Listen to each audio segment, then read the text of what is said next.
here we are at the 11th Canadian Science Policy Conference, and we're pleased to have a question and answer session with Olivier Bernard, who's a pharmacist and a science communicator. Welcome, Olivier. Hi. So the CSPC has been thrilled to have you as part of the conference this year. In your opinion, what do you see as the biggest asset of CSPC regarding your activities? Well, if I can be honest, I didn't know much about this conference before, and I think it's extremely interesting because, you know, what I do as a science communicator is trying to see if what people believe is true or false, or is right or wrong.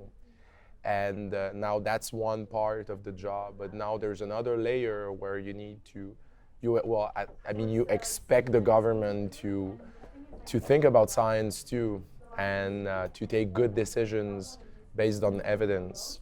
So to see that this kind of event is happening, I'd say I think it's comforting to some extent. I agree. It's really, it looks like things are moving forward on that. Sure. I mean, I guess it's been there for a long time, but even for me, that I'm in the domain, and I'm in the field, and I didn't know it. So it's great to know that. Nice. So your panel this morning will be on scientists in public space. Yeah. And the media storm they can provoke. And for the people that won't be able to attend this panel, could you come back on the recent controversy regarding the use of the medical use of vitamin C? Yeah. So in a nutshell, what happened is in I'd say mid-2018, there was this petition going around in Quebec that gained a lot of traction, a lot of attention very rapidly. It got to 120,000 signatures. And the petition was requesting the government to approve and also reimburse vitamin C injections for people with cancer. So some of my readers from my website, they wrote to me and they said, can you look into it? Which I did. So I wrote an article on my website. I took each claim from the petition, and I looked at, was it true or not, based on the actual evidence. So are these injections effective? Are they safe? Is it true that they're available elsewhere in Canada or elsewhere in the world and it's fine and we're the only ones who don't do it? And basically pretty much every claim in that petition was actually incorrect. So I did this article, and I got massive backlash for it very, very early on. But I was fine with that because, you know, these are sensitive topics, and I mean, you can expect that. But I kept working on it, so I updated the paper for a couple of months, almost a year, with everything that was going on, and the petition was really moving forward. Lots of public figures, lots of celebrities were endorsing it. It was also featured in a number of TV shows, national TV. At some point, a politician from a major party, the CAQ, actually in Quebec, they decided to endorse the petition, and they said, okay, so we'll take this petition to the parliament and we'll make a committee out of it and all. I was terrified when I heard that, because these are scientific questions. They're not questions that you address in a parliamentary committee, even though they're very important for a number of things, but maybe not for these things. So I addressed the politician directly via the social media, and that's where the people that were, you know, railing against me for months, they took things a few steps further. So what they did basically is they started threatening, sending me actual threats, death threats to both me and my wife. They tried to make me lose my job. I have a TV show also in Quebec about science, about scientific skepticism. So they wrote to my broadcaster saying you should cancel the show. They wrote to the people in Toronto who finance the show saying you should put it off the air, not finance it. They revealed the address of a place where I work, a pharmacy where I work, because I'm a pharmacist.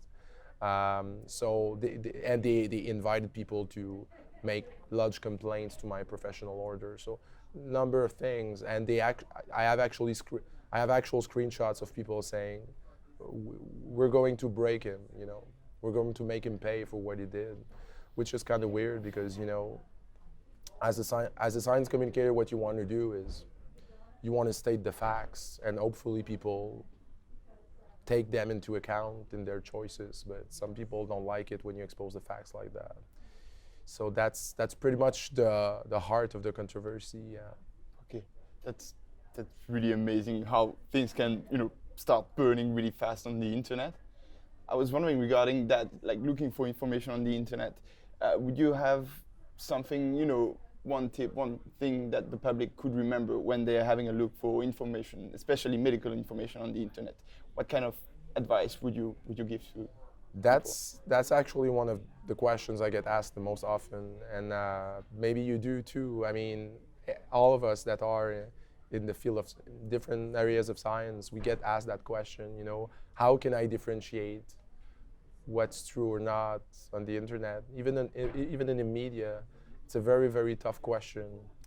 I don't think there's any simple answer to that. I think that there's definitely, people need to be aware that most of the information about healthcare, my field is healthcare.